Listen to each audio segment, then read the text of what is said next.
Hello and welcome to True North EV. Today I'm actually going to be talking about the Audi e-tron. I just got finished driving a 2018 Audi e-tron from our local Winnipeg Audi dealership. They are fantastic there, and the Audi e-tron, it was actually the base model one.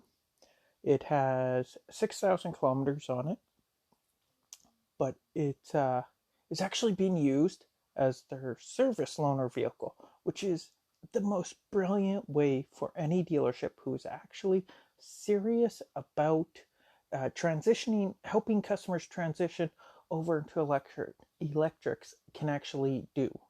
Because these customers are coming from their gas vehicles, they're given essentially a free electric vehicle to drive and see how well it can actually handle. This it's essentially helping with the getting the butts in the seat type system. But extremely knowledgeable group there, and really interested in moving towards electrics. They definitely see that as the way it is going, and Audi as a whole. Chatting with Dan, the general sales manager over there, he actually went for the drive with me, which definitely helped out because there is the little Audi steps you got to do for extra acceleration boost and all that. But it's just it is the epitome of Audi. Just all the craftsmanship, all these little things that might not mean anything, like nobody really notices. It is there. It's got a full size, or I guess not a full, that had a mini, what do you say, an inflatable spare. So it had an actual spare tire, but you have to fill the tire up with air before you can actually use it. But it did have an actual spare tire, which is probably one of the only electrics that I know of that has an actual spare tire. Massive trunk space. And the best part is they had a frunk. It was a little guy, but that's all it needed. Enough to put charging cords, little 120 charger that comes with it. Heck, I could even fit my 240 charger in there. And then extension cord. Pretty much all your charging needs can go easily fit in their frunk area. Even underneath the frunk cavity, you lift up the cover, and that's where all the tire, like the little screwdriver to pop off the center cap, and all the little extra tire stuff that normally is in the back of most gas vehicles was all in there. It was, yeah. I don't. The only downside I could actually see of the Audi e-tron is the range. Really disappointing on the range. But as he reminded me, there was a gentleman last year from BC that actually him and his wife had bought an e-tron. Unfortunately, his wife had passed away, I think just before it arrived. And when it arrived, their whole plan was to take it on a long road trip. And so he had actually taken it before the whole Petro-Canada charging infrastructure was in place and all that. He had taken it from BC, from the west coast to the east coast, and down, essentially back through the States with minimal issues. It definitely, with stuff like that, it does involve planning, possibly charging adapters, just a little more work, right? Especially with the smaller range of the e-tron, which surprisingly enough is actually a smaller range than my Kona. My Kona is essentially half the price of the e-tron. Now, with chatting with Dan, we got talking about the Audi Q4, which it hasn't been debuted yet, but their talk is it's going to be a little smaller format than the e-tron, probably a little narrower, but they're shooting for that longer range. So it's definitely going to have all that beautiful Audi craftsmanship. There's definitely a reason Audi is a higher end car manufacturer and Tesla is a technology company.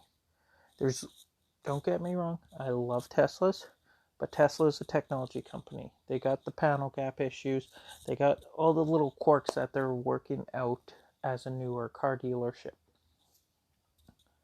If you've been around cars or seen Audis have a much more refined look to them, and that's what I really loved about it.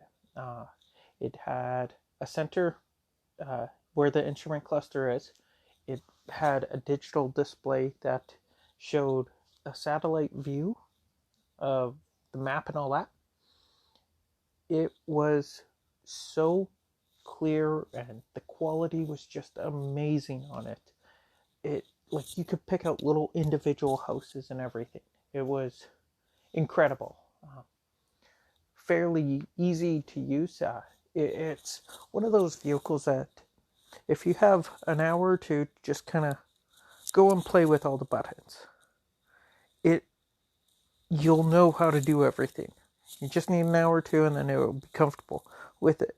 But I like to call it a transitional vehicle, especially with them using it as a loaner vehicle.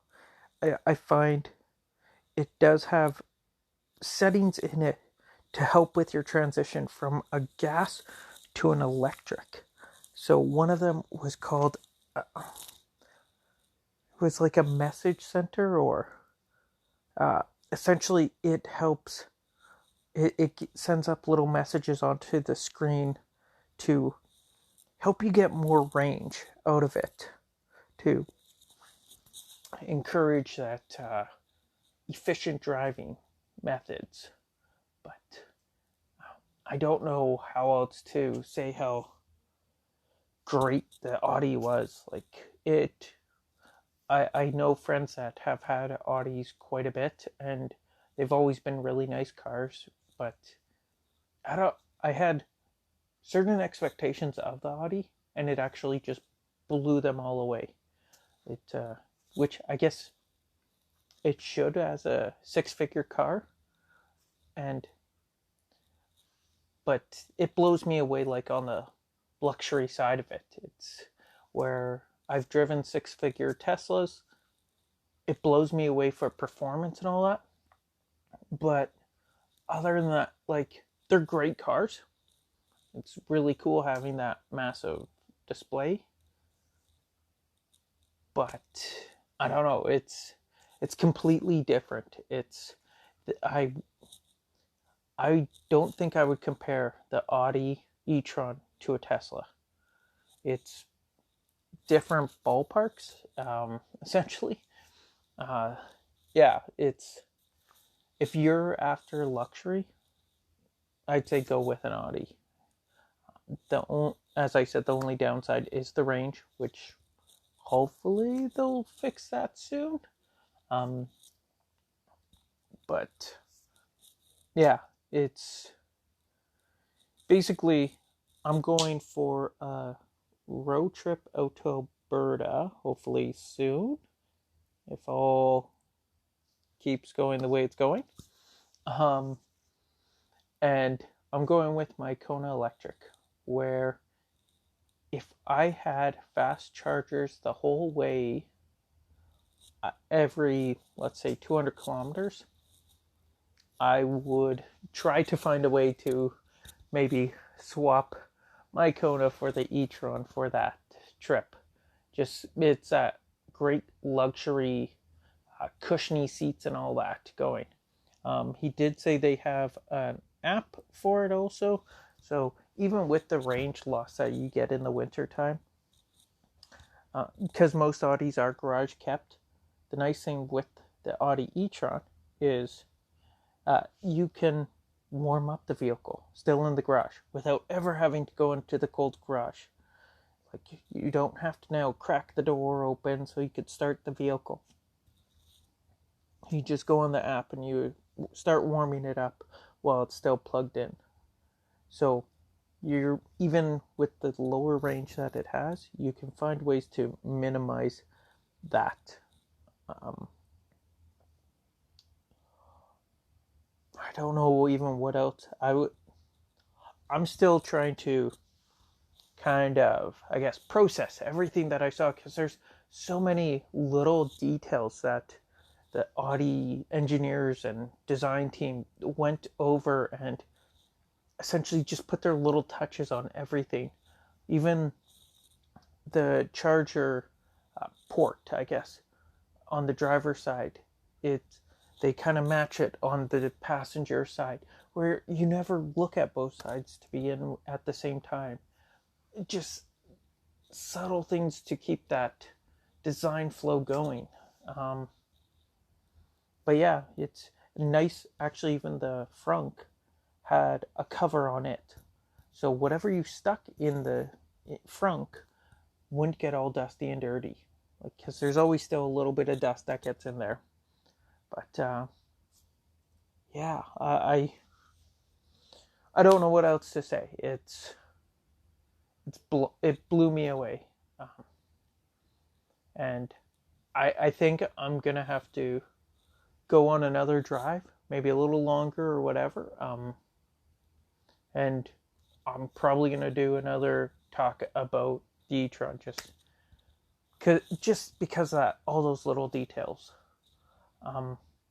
But going on to other things about my Kona. So we actually took the Kona out to our national park here. Our friends have a cottage here in Manitoba in Ridey Mountain National Park. It's about 300 kilometers from Winnipeg, and we took the Kona out. We just charged it at the park, and it's fantastic. Like, I can't wait to go on a trip with it, just because of how nice it is to drive on the highway. We did a camping trip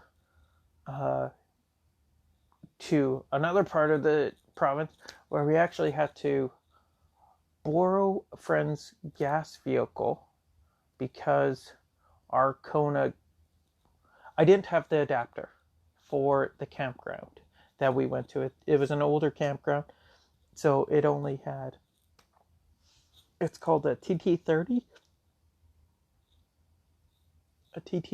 plug-in, and I had ordered the adapter, but it hadn't come in yet. So unfortunately, we did have to borrow a friend's vehicle, which cost as much in gas as it would be to fill our Kona Electric fully twice at Petro-Canada charge stations.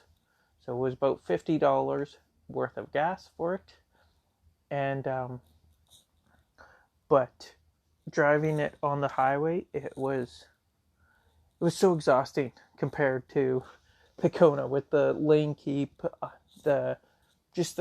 all the little active safety features of the Kona, and the what is it called? The cruise control, smart cruise control.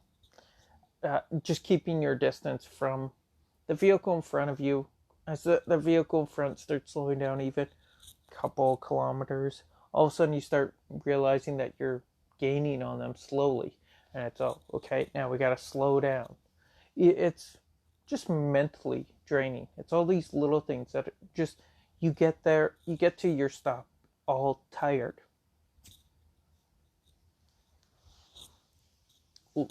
And yeah, so you get to the stop tired, and now you still have to set up camp and get all your stuff going. And unfortunately, I still have yet to try out the utility mode in the Kona, which was the big perk we were hoping for, because we had booked for a different campground, which actually essentially got flooded out before we could go. But that campground, we would have actually been able to use the Kona and use the utility mode and actually have that nice camping experience.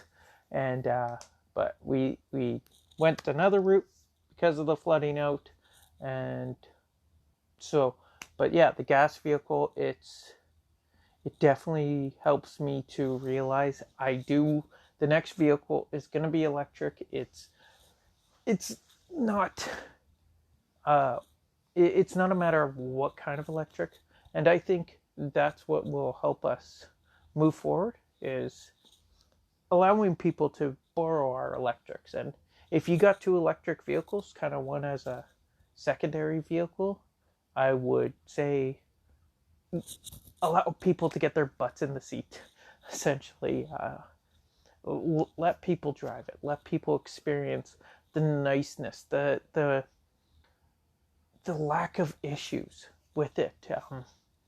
Like, we did stop.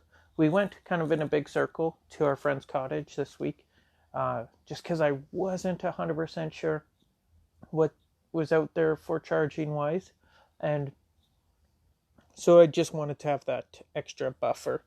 But I did stop at Petro-Canada in Brandon, and it was nice because you don't have to go to the gas stations even just for the window squeegee. They have the window squeegee there. They have garbage can there. You can clean out your vehicle from the road trip snacks and all that, and actually clean your windows. And you feel like you have your own little space. And I feel that that's kind of how we need to go with electrics, is kind of giving us our own little space, that we don't have to go to take up a gas pump stall just because we need a window squeegee. It seems like a silly reason, but it's these little things that helps make the transition feel more comfortable for those that might not be willing to sacrifice as much. Like, even as going back to the Audi e-tron, it's kind of a part that I dislike, but I get it at the same time, because it's trying to make that comfortable transition. It's the service intervals are the same on the Audi e-tron as their gas vehicles. I don't necessarily agree with it. I didn't actually go into what kind of stuff is done. So maybe it's just because I did just rotate my tires on my Kona. I was actually 8,000 kilometers overdue for that rotation, but I actually didn't pay attention to that part of the owner's manual, apparently. And so they say actually to rotate every 8,000 kilometers, where maybe the Audi e-tron is actually every 6,000 kilometers.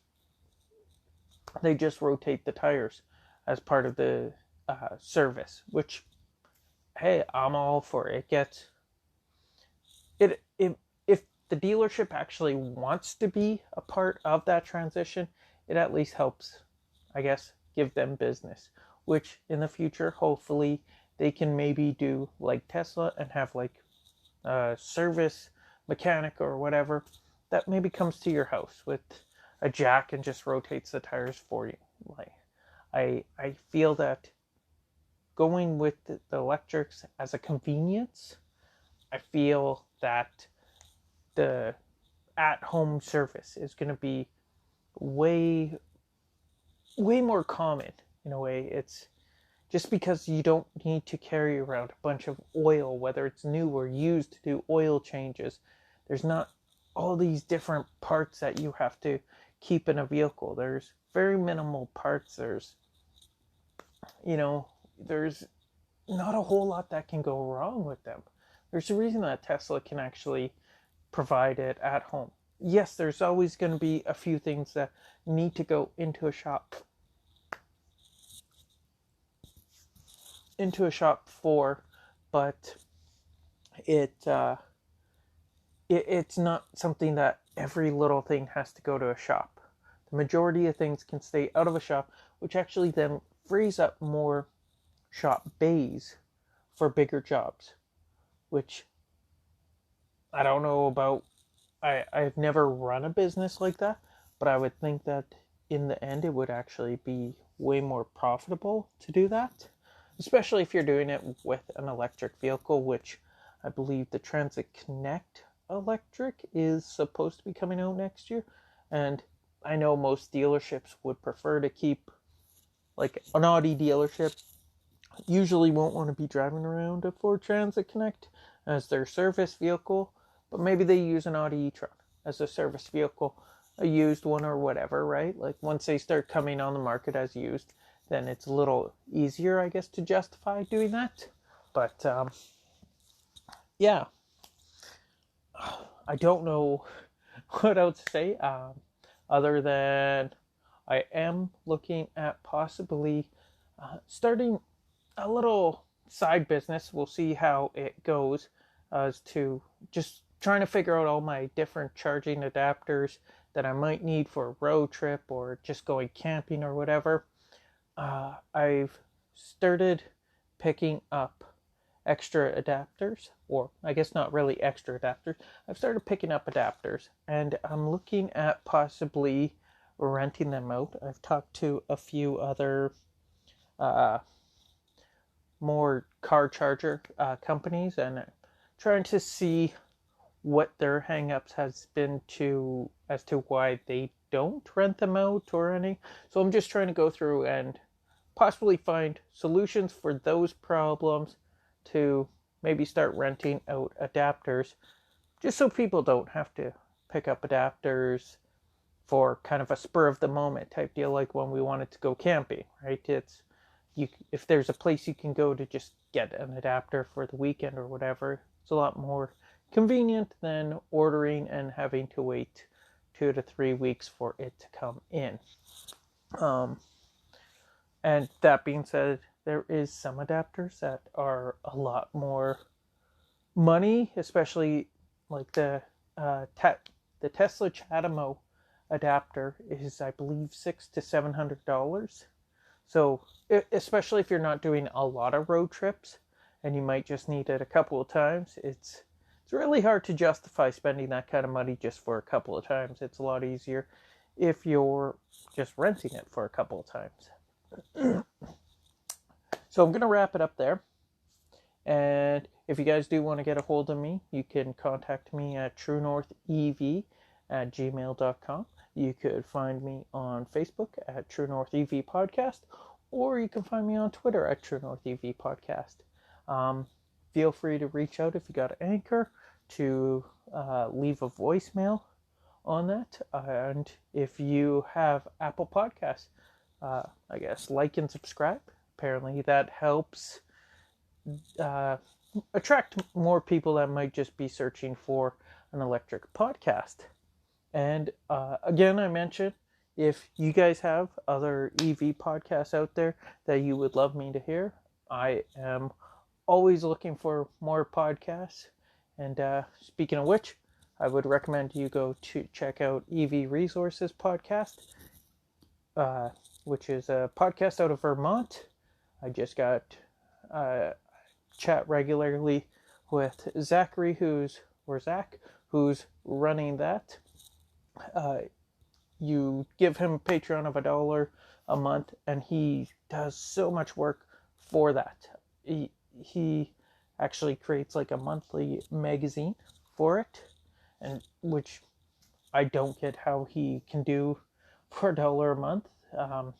Which I say I would recommend giving more than $1 a month, but at $1 a month you can get the magazine. Go check out Kilowatt. They're doing great. He's doing great work. He's does a lot more of the news side of it, which he's way more knowledgeable on the news side than I am. Has way more experience in that side of it. And if you're just looking for a show that, relaxing downtime type deal, not too intense a conversation. They do have some intense conversations, but it's a lot more lighthearted. As per the title of it, it's called the Two Idiots Podcast. Definitely go recommend that. And I believe that's it. If there's more, I will add to the show notes. And you guys have yourself a great week. We'll talk to you later.